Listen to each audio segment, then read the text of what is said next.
One of the things that we talk about at Hub Week and the way that we define our region is that Boston, Cambridge, our community is a place where problems are solved. Solutions come out of here in the technology sector, certainly in science and healthcare, but also in the civic sector, in social impact, and in our fundamental democratic institutions. And that has been true throughout the history of the Commonwealth.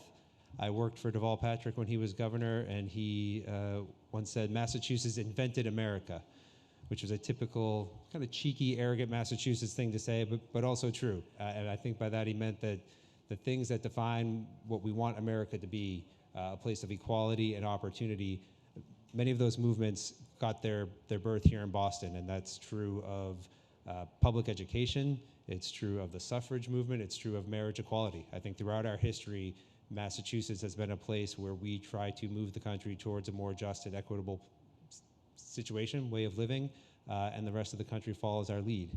And today we're going to hear from people who are doing that at the United Way of Massachusetts Bay and the Urban College. And to lead that conversation will be our partner from Aetna, which is a CVS healthcare company, Jaime Young. Jaime?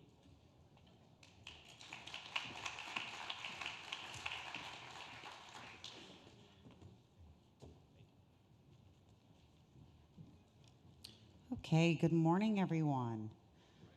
Fall has arrived. We're on the last day of Hub Week. This is our first year participating in Hub Week, so we're really excited to talk about some of the wonderful innovations that we're currently working on with the United Way in Boston. But before we go into that, I want to introduce my guest speakers and our folks, Clea, Addis. So Clea describes herself as a social justice advocate and a community college champion committed to promoting access and equity in higher education. She can be described in 3 words: an educator, a connector, and a doer. Thank you, Clea. Next, we have Carly Osceola, who is with us from the United Way. I forgot to mention, Clea is from the Urban College of Boston. I apologize. I just assume that everyone knows her as well as I do. So Carly Osceola is the Senior Vice President of Community Impact for the United Way of Greater Bay and Merrimack Valley. She is a community mobilizer and a Bostonian who is passionate about educational achievement for everyone and believes that we can all be experts in community change. She describes herself as outside the box, relentless, and an enlister. Welcome, Carly. So, and lastly, I'm Jaime Young. I'm with Aetna. I'm the Senior Director for National Partnerships as they relate to social determinants of health. So very specific role within our company, very important role. And I'm a cheerleader of positive change and in the communities we serve by creating partnerships and connecting folks to resources, and also looking for folks to be self-advocates, right?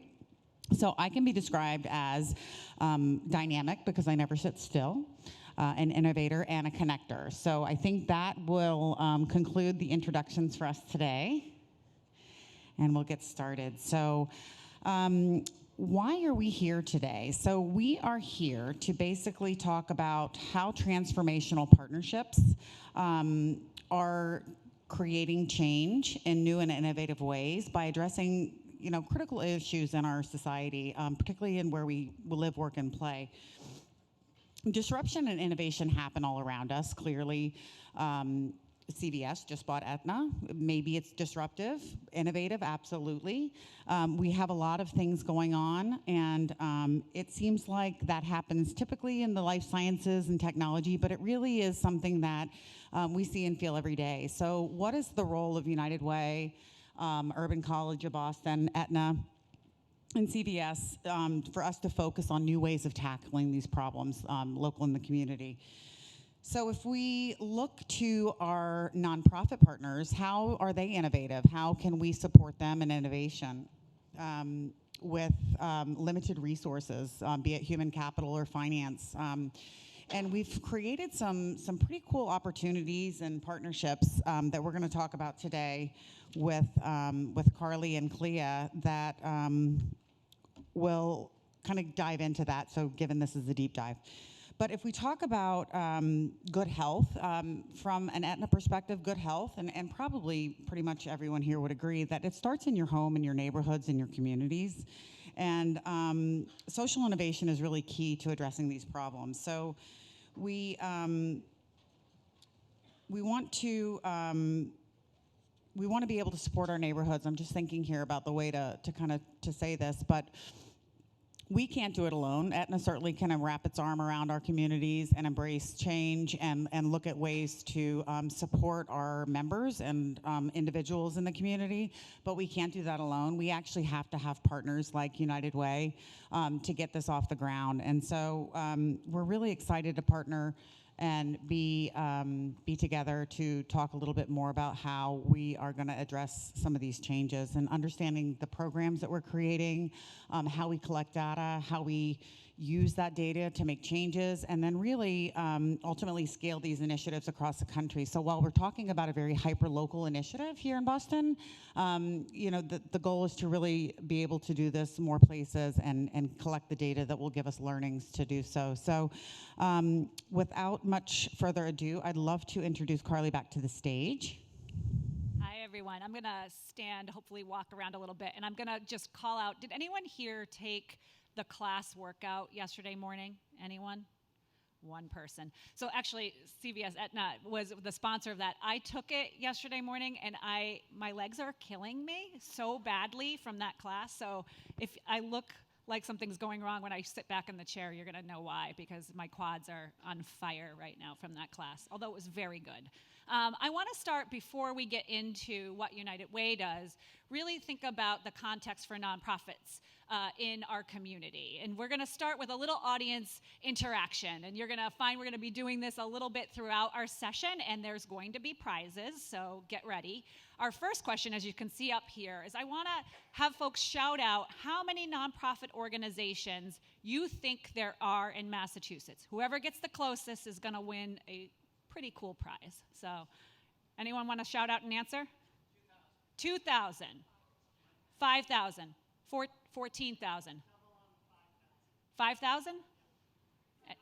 7,000. 60, what? 20,000? Okay, we're getting closer. That might, yep. How many? 5. All right, the correct answer, I think 20 might be the closest, right? It's 38,000 nonprofits in Massachusetts. And that really runs the gamut. That's everything from your local Friends of the Library to Harvard University, and everything in between. Some of those nonprofits don't even have paid staff. They may not have real budgets that they're working with, but they have come together and organized themselves around a mission that's for the community benefit. And then you take it all the way up to the biggies in Harvard, and there's everything in between. So what United Way is really about is bringing those nonprofits together, whether they're the very small ones or the very big ones, and coalescing around community challenges. How many people here are familiar with United Way? Just raise your hand. All right, good. All right. How many people here think, and I'm not going to call on you for this, but how many people here think they could actually tell somebody what United Way does? So that's one of our challenges. I think when I first started working at United Way, I knew it was an organization that did something good. At the time, I thought something to do with the NFL. I happened to see a lot of United Way ads when the games were on, but I wasn't quite sure what we did. So I'll give you kind of the overview of that very fast before we jump into what we're talking about today. United Way is really about uniting people together across our community to create positive, lasting change for people in need. And in Boston, in Greater Boston, we focus in 2 areas for that work: financial opportunity and educational success. When we think about our community, we feel like people need a really great baseline in order to advance and move their families forward. So that's the work that we do. And we do it in a number of different ways that I think a lot of people don't really know about. One is we find the very best nonprofits in our community, and we provide them with funding to do the work that they do every single day. So we don't want to prescribe to a nonprofit what we think they need to do. We want them to understand their own community and then do that work, and then tell us how they're making that impact. Then we look at gaps, things that we think aren't being addressed in the community, and we say to ourselves, what can we do to make something happen there? And many times what we'll do is create a special program and initiative like the one you're going to hear today. And then the final two things we do is we engage large numbers of people to volunteer. So we know that you might not be able to work at a nonprofit, you might not be that $1 million donor, but every single hour that you're putting into the community is incredibly important. And we always want to give people the chance to do that. And then the final thing is that we're really looking to make systems change. So yes, it's great if one person can be impacted, but we want to impact the entire community. So we work with governments, we work with public schools to really change policy and make that happen. So that's a little bit about what we are. I'm going to talk a little bit about our project here today, and then we're going to do a little bit more audience interaction, and then we're going to turn the floor over to Clea to talk about one of the examples of the work. So last year, we were talking about how we're making our change and talking with our nonprofits about where they're seeing the challenges. And something that came up repeatedly is that there are some intractable community problems that are just incredibly hard to address. And I want to hear from a couple of people, what's a big community challenge that you've just noticed that you think, like, this is a really hard one to solve? Shout them out. Homelessness, crime, opioid abuse. Anything else? Yep. So those are the kinds of things we're talking about. And if we're going to really address something, say homelessness, how are we going to do that? We have to come together. So we put out a call to nonprofits throughout our community to say, we're looking for your best ideas of what you can do to address this, but we want you to do it with an unlikely partner. Bring somebody else to the table, whether that be government, business, healthcare, to really dive into that challenge. And we want you to present an idea that you think you could get off the ground really quickly. So this might be something that you've been thinking about for a long time, but for the resources and support, you haven't been able to do it. We put out the call. We had 150 letters of intent. So 150 ideas were sent to us. And I'll give you like a little kind of the dandelion. We could only choose 4. So I got panicked and thought, I don't want this to be a lottery. I want us to be able to fund and really find the really great ideas. So we then asked those organizations to submit a proposal to us, and we had hundreds of volunteers review those proposals from the communities where these problems existed, and asked them to say which ones did they really think would rise to the surface. Out of that, we then whittled it down a little bit, and then we did intensive interviews with the finalists to really start to understand what are they trying to do, how could what we were going to give out, $75,000 in 1 year, could actually move that forward. And we landed on 4 of those projects. It was incredibly difficult to do. So we're going to see how you guys all do and help in doing that right now. What we handed out to you, you have a little half sheet of paper. It has 2 sides to it. One side is blue, and that has all of the different criteria that we looked at when we were deciding which projects we wanted to invest in. I want you can do it on your own, or you can turn to a partner and do it. And I want you to read through those. So it's things like originality, long-term vision, partnerships. Which 3, in your opinion, do you think are the most important for when you're trying to find these innovative solutions? So take a moment to do that. And then after you do that, what we want you to do is share those with a neighbor, and then think of a community issue, maybe the one you just named, and think about what type of solution would you put forward. And then we're going to take a few brave volunteers for which there will be prizes. So I'm going to give you, 2-3 minutes to do that. All right, so I'm hoping folks have started to come up with some ideas of what to do. So I'd like to hear from Emily. How many people do we want to hear from? 3. Do I have 3 hardy volunteers? Oh, we have one right here in the back. So, you have a microphone? Awesome. So why don't you share, maybe what the 3 things you prioritized and then a possible idea. Yep. So the first thing I prioritized was response to community need. I think it has to be relevant. Then I prioritized feasibility, has to be achievable. And then long-term vision, I think it has to be impactful. Yep. So those were my top 3. Did you come up with an idea or no? Not yet. Not yet? Okay. Thank you very It would much be for all those. sharing. Prize coming your way. Do we have another volunteer? It's not that hard. Oh, right here. Thank you. So I actually prioritized 2 of the same. The one that was different for me, and I went back and forth, instead of feasibility, I actually picked the cross-sector partnerships because I think that would lend to the feasibility. Yep. But the other 2 I had the same as response to community need. You have to start there. What's the problem you're trying to solve? Yep. And the other thing was long-term vision because I think that's really important. Wonderful. Did you come up with a project or an idea? Do you have an issue area that you think is important to solve? I do. I'm actually looking into diversity in tech. Diversity in tech. And I feel like that can contribute to so many things that can be solved if you can take some people that are not currently being trained in tech and train them. It resolves some of the resource problems that the tech companies are having, as well as increasing the diversity in the thought in tech, which is pretty Absolutely. limited right now.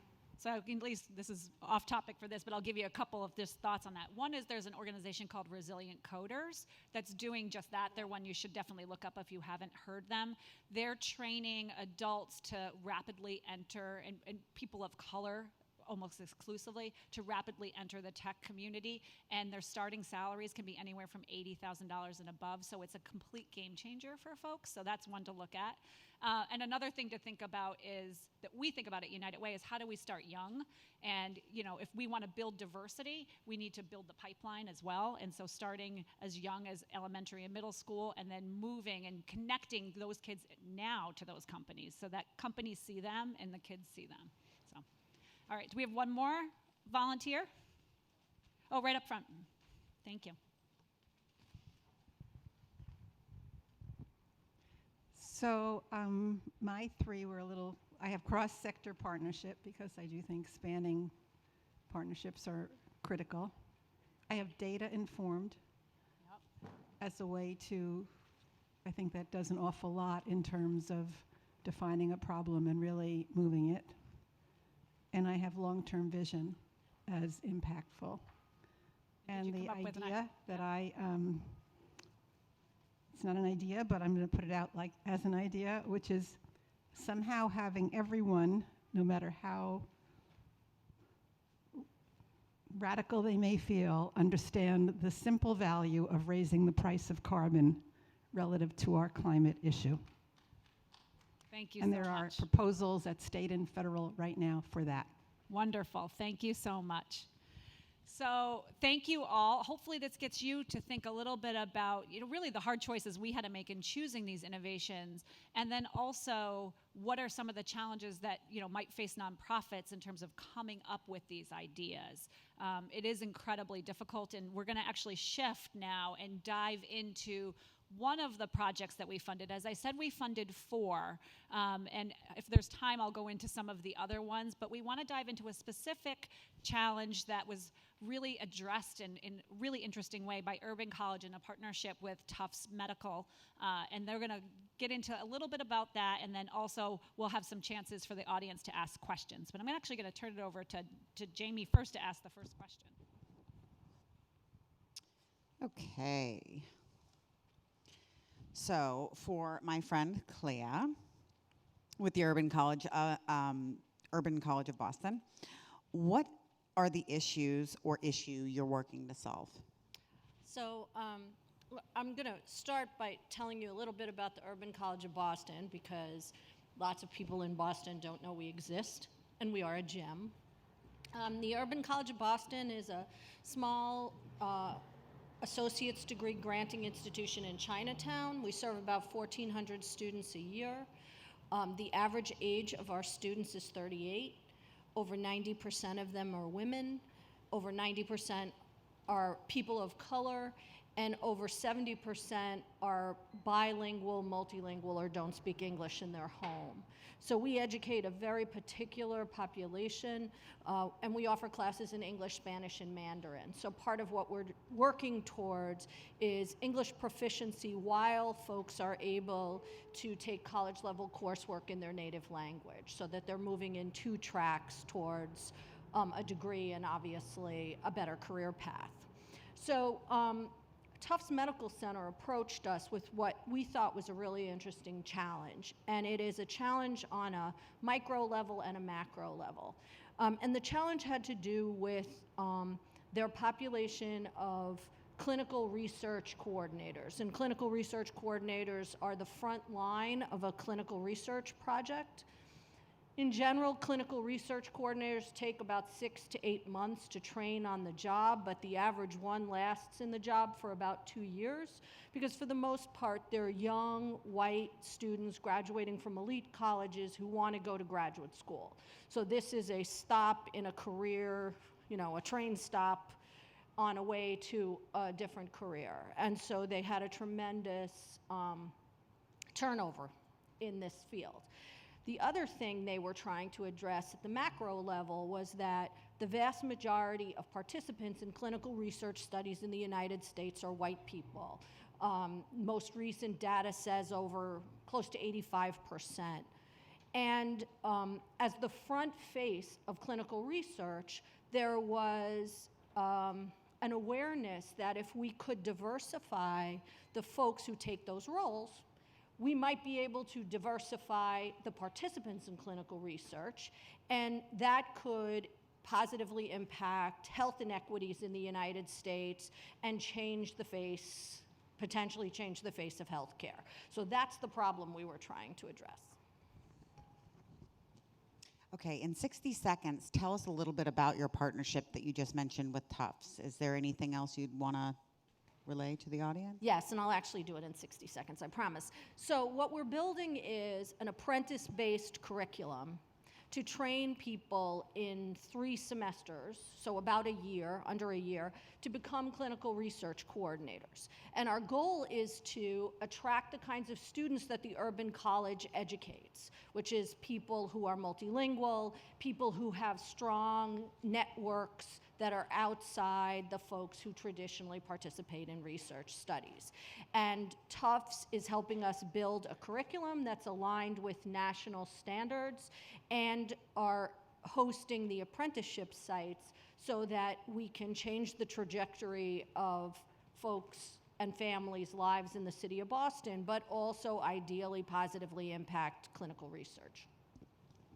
I think I did that in 60 seconds. 65. Just kidding. I'm kidding. I wasn't tracking you. So what is the most difficult part of innovating in a nonprofit?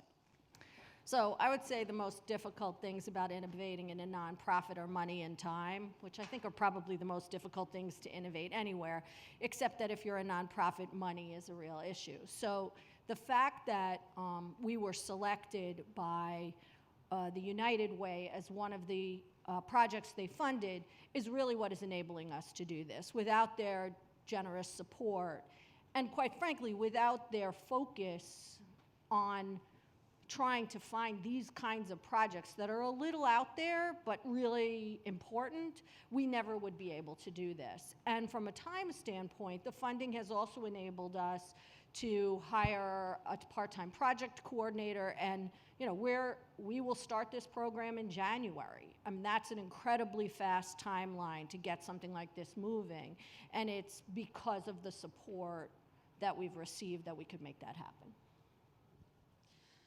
So why innovate? Why now? So I think for the urban college, innovation is kind of in our DNA.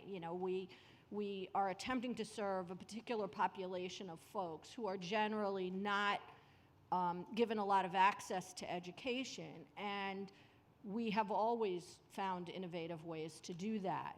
And for us, it is very within our mission to respond to an articulated need that a community partner brings to us. So, Tufts Medical Center identified this dual need And it made perfect sense for us to engage with that need. The other thing is if we can improve or lessen healthcare disparities, where it's another way to serve the population that the college serves already. So it made perfect sense for us to participate in this project, and we're thrilled about it. Thank you so much. Sure. Yeah. So do you want to do another activity? Well, we did Q&A. Yeah. Yeah. Q&A? Yeah, do you want to do that? What do you want? Or you want to do the questions? Yeah. So the Go for it. no. You, All right, this is what we're gonna do. First off, I want to see if anyone has any questions for Clea. Yep. Oh, well, I don't know where the mic. Oh, here it is. Thank you. I understand your program doesn't start until January, but have you thought about what your benchmarks are going to be, what you're looking for in terms of proving that this is all work? So do you mean in terms of the benchmarks for the success of the folks who enter the program? Well, and in terms of what is your timeline in terms of seeing, if I understood this correctly, that you're going to be attracting more diverse researchers? So we're paying very close attention to the first class. To me, what we are asking clinical research directors to do is change the hiring paradigm. You know, historically, a bachelor's degree has been the gate to enter this field, and we are asking them to think about preparation in a different way. And so I think the success of that first class is something that we're paying very close attention to. The other thing is we've gotten a lot of national interest in this project, and so our hope is that when we make this work, it will become a model to diversify this field in other places. And I think for us, aligning it with national competencies from the Association of Clinical Research Professionals will make this a more portable credential. So we want to see growth in the population that is prepared to enter the field in terms of their diversity, their bilinguality.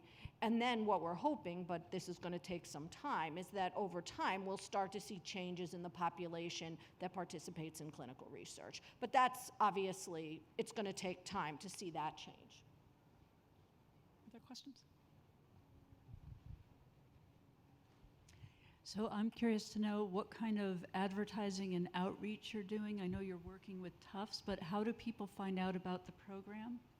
And how do you advertise for the jobs later on? So in terms of advertising for the program, it hasn't quite started yet because we feel it's really important to be able to tell people exactly what they're getting themselves into. Because in many cases, we are asking folks who are working 3 jobs to jump off a cliff, right? And say, okay, I'm gonna quit my 3 jobs because there's this apprenticeship, but I don't quite know what that means or what that looks like. And so for us, out of respect for the students that will enter the program, we want to be able to explain to them exactly what they're going to be doing and the timeline for doing that so that they can organize their lives. Back to Carly's point about networks, I think a lot of the recruiting we're going to be doing is through other nonprofits that serve populations that would be very good fits for this. So folks who are already working in the medical field at much lower level jobs.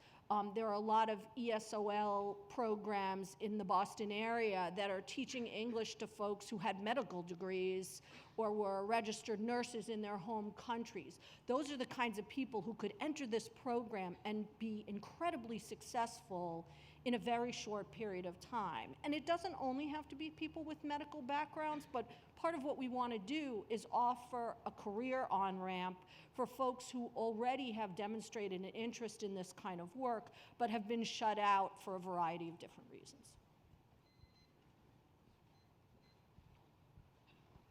How many students are you going to accept into this first class? And after they go through the internship, will there be a mentoring program so that they can develop the career path that you hope that they have through college education or other educational opportunities? Mm-hmm. So the entering class, we're hoping for 12 students. That's not me, no. We're hoping for 12 students in the first class, and part of the reason why we're keeping it small is because right now, Tufts has made the commitment to offer apprenticeships, paid apprenticeships, to that first class. We're hoping that if we can stick this first class and make it happen, we will be able to expand the partners for apprenticeships going forward, and that will be able to expand the class as a result. But we do not want to accept students into the program unless we are sure there is a paid apprenticeship slot for them. All right. So thank you so much. I actually have one question for Jamie, actually, in wrap up. So what I haven't really talked about here is how we are getting the funds to actually put out into the community for the venture fund. And Aetna is the reason we've been able to do this. Aetna put up a very generous commitment to help us really get this off the ground and seed this work in the community. So as we're wrapping up, I would just love for you to talk a little bit about why now for Aetna on this? You know, we asked Clea why now for this innovation. Why now for Aetna? So that's a great question. For Aetna, right now is the time to address social determinants of health. And so a lot of what this venture fund gives us the opportunity to do is really dig into the community, look at homelessness, access to healthcare, access to education, social connectedness. Our communities are evolving and changing with the digital world, and we feel like a whole health approach to a person, whether it be a member or an individual, is beneficial to everyone. So it was really great to have this opportunity to work with you on addressing things that are really meaningful to get at the root of some of the biggest causes that we all tackle. I heard a lot of folks in the audience talk about what's important, and those items and issues are important to us as well. So the fact that we have helped with funding is wonderful, but connecting our resources back into the community as part of this is also equally as important. So it's not just a financial commitment, it's really a health commitment for the community. So. Thank you. And I would have to say on that point, we just got the 3-month updates from each of our venture funds, and I sent them to Jamie, and she sent me back a list of all the different ways Aetna wants to help on every single one of those projects. And so as United Way is creating strong corporate partnerships, that's what we really want to see. It's not the funding is wonderful, but to be able to access the skills and resources that a company like Aetna and CVS have to then leverage to programs that, like what Clea is describing, that's going to be the key to make these things really take off. So thank you so much on that. And as we wrap up, I do want to talk about a couple of ways that you can get involved. And on the papers that we gave you on the backs, there's some specific information. So there's a couple of things that you can do. One, I mentioned in our first round, we had a couple hundred volunteers actually review those applications. We're looking to have hundreds more do it again. It's mostly virtual, and it happens in your community. So lots are in Boston, but we actually do them in the greater Boston area as well. If that's something that you would be interested in doing, you don't have to have any special skills. You just have to have an interest and a passion for understanding community challenges and talking with friends and peers and people you're just gonna meet to talk about what might be ones that would be good for us to invest in. So we'd love to have your support in that. You can also just sign up to learn about the ventures that we're funding now. So you heard a little bit about one, but if you want to hear about the other ones, we'll be sending out communications about what they're doing. So lots of different ways that we'd love to just connect with you, and please spread the word. If you know of nonprofits that would be really great to get information so that they can apply, you can write down their names. If you have their websites, that's great, but we'll research it too. We want to put this call out far and wide and feel like word of mouth and coming from some of you in the room will really help them take that chance and say that they have an idea that they'd like to share with us. So on behalf of Clea and Jamie, I want to say thank you so much, and thank you so much to Hub Week for giving us this stage today. Thank you, guys.